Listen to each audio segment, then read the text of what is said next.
Teenage Mutant Ninja Turtles, Teenage Mutant Ninja Turtles, Teenage Mutant Ninja Turtles. Heroes in a half shell. Turtle power.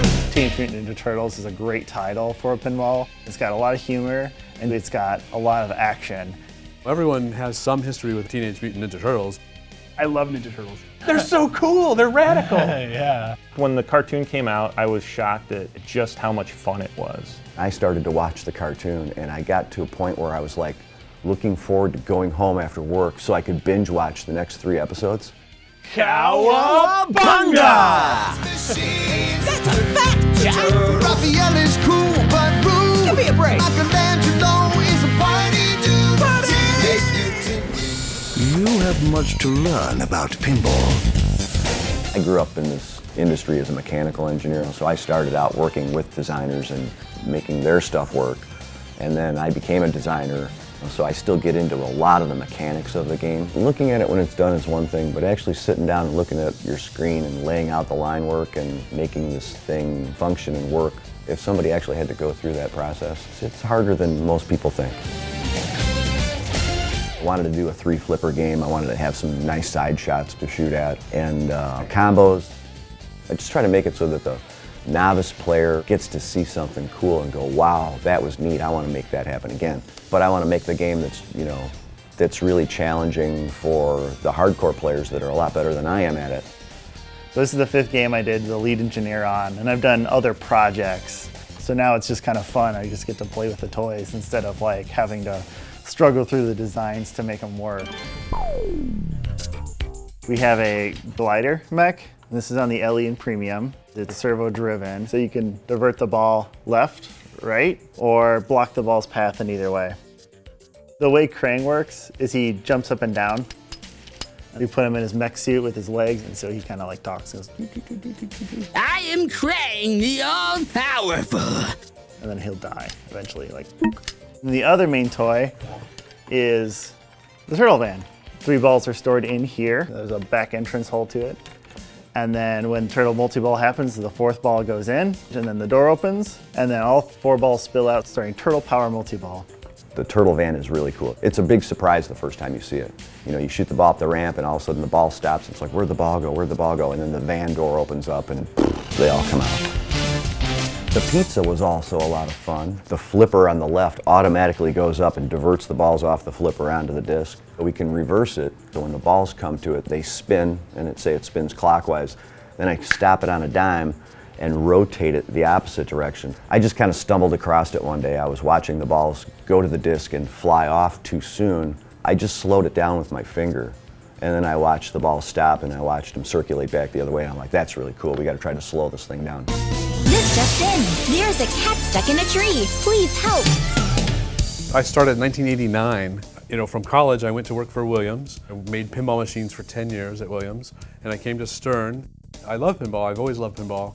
I love making games that have choices. You push start, and right off the bat, you have a choice of 4 turtles. Choose your turtle. Donatello, Leonardo, Michelangelo, Raphael, chosen. Each turtle has 4 different perks, 1 for each level of training, and there's these kind of RPG elements to it. You are a character, and you're training, and you're getting better and more powerful, or more able to score more points and stuff. You have done well. Like any other pinball machine, you have the different modes, and the different modes have different kinds of gameplay that go along with what you're doing in the game. Each mode is basically an episode. Welcome, turtles. Please allow my robots to take your coats. All of the episodes, they're actual stories. The mode starts off with some dialogue and you see what's happening in the story, and then the ball kicks out and you're playing and there's a different, like pinball goal. And then when you win or when you fail, you see the ending of that story, that episode. Enjoy your small victory. Cooperative play is not new, but it's very, very exciting. Turtles just lends itself really, really well to co-op because turtles already are a team of people. So if each player is a different turtle, then we're working cooperatively to get through the game. They have a chance of getting farther than any one of them would individually. They have 12 balls to get to the end of the game versus 3. It's a dream project for sure. Yeah. I was really excited to be such a big part of it, not only on the art side, but getting to actually develop the story, and then of course doing the voices was a lot of fun too. Crane, what are you doing here? We're here to do an interview. An interview? For what? It's for a thing for the pinball machine. What is a pinball? We told you about this. Everybody that worked on it was really into it. All the video guys really had a great time working on it. The animations are great to watch. So if you're watching somebody play the game, it's fun to just watch the display on this game. The artist is Zombie Yeti. Zombie Yeti. Zombie Yeti? He's a great artist. Yeah. He's done Ghostbusters and Iron Maiden and Deadpool and Primus and now Turtles. How did I get the name Zombie Yeti? I actually swore the fact that I chose something so arbitrary should speak for itself. Where does his name come from? To me, it's perfectly obvious when you look at him. I mean, the guy's like 8 feet tall and hairy as can be, and you know, he's a Zombie Yeti, yeah. Yeah, but I don't know where the zombie part comes from. Maybe he feels dead inside.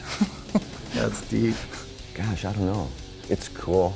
Yeah, he's got a really nice style, and it lends itself well to the turtle property too. Yeah, it's great for pinball. A lot of very clean lines, a lot of bright colors. These are all things that, you know, grab your attention. The first thing that I always do when I get a playfield is I'll go ahead and actually lay out the shot paths. I mean, it's kind of like user interface mixed with illustration.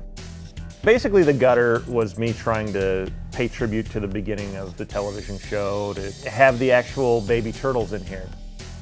I wanted to have, obviously, the grouping of all the bad guys, the modes. From there, basically, I just tried to bring the city up. We knew that the pizza was going to be central, but then I decided, okay, I'm going to have the turtles actually interacting with that. Start episode, I wanted to harken back to the fact that, you know, when this show was around, technology was different, and we had these VCRs.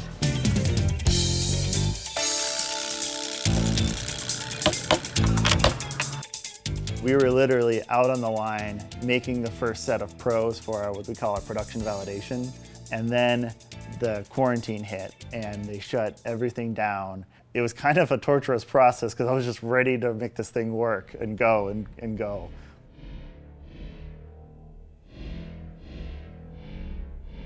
When COVID hit and we all went home and we all took games home and everybody just played and worked at home and you know, sent bug reports and, you know, wish lists and things like that to Dwight.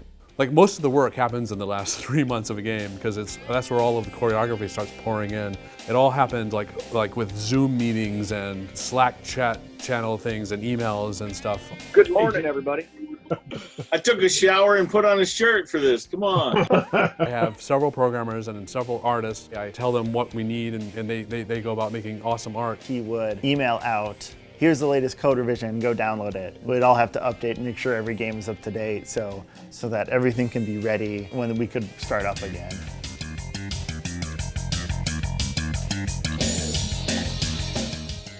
It's always fun to build the first one, you know, and see what you've got and, you know, you look at it, you look at it on paper, you think it's perfect, this is going to be great. And then you build it and you're like, oh, you know what, if I maybe make that target bank a little smaller and pull it down and open up that a little bit, and you start to tinker and play. He's kind of a hands-on guy. He'll be out on the line and he'll get in there and tweak it, and yeah, I'll play through a game just to make sure everything works beautifully. I really kind of admire that dedication in me.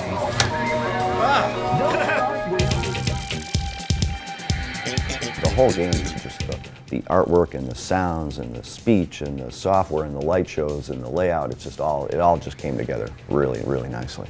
Everybody did it 110% on this one, and it shows. So Turtles is deceptively complex. For me, I mean, the game checks every box. No, it's going to seem complex right off the bat.